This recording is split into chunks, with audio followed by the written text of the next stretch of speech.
ඒ ගෙඩි ගහෙන් ආහාර අරගෙන තවත් තැනකට ගිහිල්ලා ලස්සනට ජීවත් වෙච්චි පරපුරක් තමයි මේ ආදිවාසී කියන්නේ.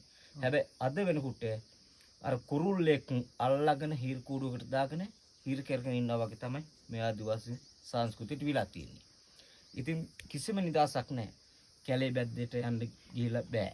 කැලේ බැද්දට ගිහිල්ලා හේනක් කොටන්න බෑ. මී වදයක් කඩා ගන්න බෑ. සතෙක් දඩයන් කරගන්න බෑ. හැබැයි ඒ ඔක්කොටම ගිහිල්ලා මෙව වුණෙත් උසාවි පොජෙත් මන් දුනා. ඔව් උසාවි පොජ්ජ මං ගන්නවා දාඩේ පොජ්ජ.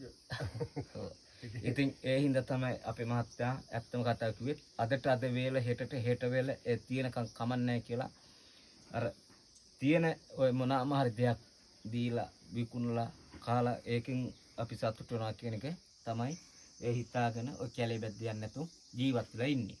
ඉතින් අහුනේ රුපියල් 50000ක් 60000ක් උසාවියට ගෙවන්න ඕනේ. ඉතින් අදට අද වේල හෙට වේල හොයාගන්න මේ ආදිවාසීන්ට කොහොමද? හැබැයි ඒ නිදාස් තිබුණා. හැබැයි ඒ නිදාස තමයි කැලේට අපිට යන්න දීලා තිබුණා. තනි ටිකක් ආරමේ නොවකද. ඉතින් ඒත් යන